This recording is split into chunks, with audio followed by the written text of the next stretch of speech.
සුබ දවසක් ඔයාට. අද මම හිතුවා ආප්ප හදන්න. අපි හැමෝම කැමතිනේ උණු ආප්ප කන්න. ඉතින් අද මම ආප්ප හදන විදිය ඔයාලට කියලා දෙන්න හිතුවා.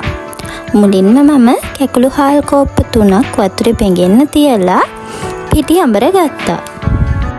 ඊළඟට පොල් ගෙඩියක වතුර වලට ඊස්ට් මේස හැන්දක් සහ සීනි මේස හැන්දක් එකතු කරලා හොඳට කලවම් කරලා පොඩි වෙලාවක් වහලා තිබ්බා. ඊළඟට මම අඹරගත්ත තෙත කැකුළු හාල් පිටි ටික ඊස්ට් පොල් වතුර මිශ්‍රණයට එකතු කරලා කලවම් කරගන්නවා. මිශ්‍රණය කලවම් කරනකොට වතුර ගතිය මදි වගේ නම් පොල් කිරි ටික එකතු කරන ගමන් හොඳට කලවම් කරගන්න ඕන. ඔයාලට මේ මිශ්‍රණය පිටි කැට නැති වෙනකන් හොඳින් අතින් අනා ගන්න පුළුවන්. අපි පිටි මිශ්‍රණයට පොල් කිරි එකතු කරන නිසා ආප්ප ගොඩාක් රසට හදාගන්න පුළුවන්. ඉතින් ඔයාලත් මේ විදියට ආප්ප හදලා බලන්නකෝ. මේ විදියට ආප්ප හදාගන්න ටිකක් අමාරුයි තමයි. ඒ වුණත් හරිම රසට ආප්ප මේ විදියට හදාගන්න පුළුවන්.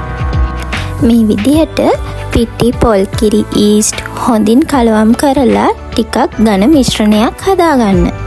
ඊට පස්සේ මේ ආප්ප මිශ්‍රණය පැයක් දෙකක් වහලා තියන්න ඕන.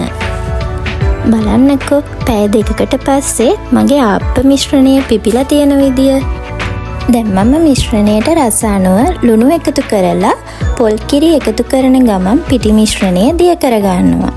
ඔයාගේ ආප්ප හදන තාච්චිය ආප්ප ගැලවෙන්නේ නැත්නම් ඔයාට මේ වෙලාවේ මිශ්‍රණයට බිත්තරයක් එකතු කරගන්න පුළුවන්.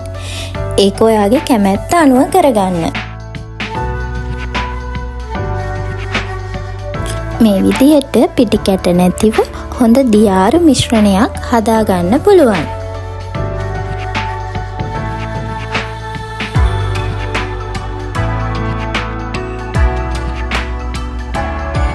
දැන් ඔයා ආප්ප හදන්න ගන්න තාච්චිය තෙල් ගාලා ලෑස්ති කරගන්න. ඊට පස්සේ ආප්ප මිශ්‍රණයෙන් ටික එකතු කරලා මේ විදියට ආප්ප හදාගන්න පුළුවන්.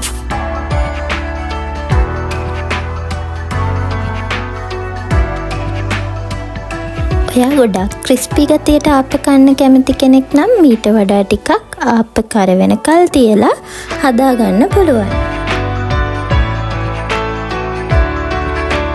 මම දැන් මේ මිශ්‍රණයෙන්ම බිත්තර ආප්ප ටිකකුත් හදාගන්නවා.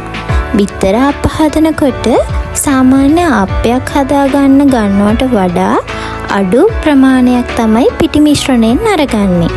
මේ පෙන්නන විදියට තමයි මම නම් බිත්තර ආප්ප හදාගන්නේ. ඔයාලත් මේ විදියට ආප්ප හදලා බලන්නකෝ. මේ ඉතින් මම ආප්ප හදන විදිහ. එහෙනම් ආයෙම රසවත් රෙසිපියකින් හම්බ වෙනකල් පරිස්සමින් ඉන්න. වීඩියෝ එක ගැන ඔයාගේ අදහස් කමෙන්ට් කරන්න යන්නත් අමතක කරන්න එපා. මගේ වීඩියෝ නරඹුවාට ඔයාට බොහොම ස්තුතියි. channel එක subscribe කරලා වීඩියෝ එක හොඳයි නම් යාළුවන්ට share කරන්න.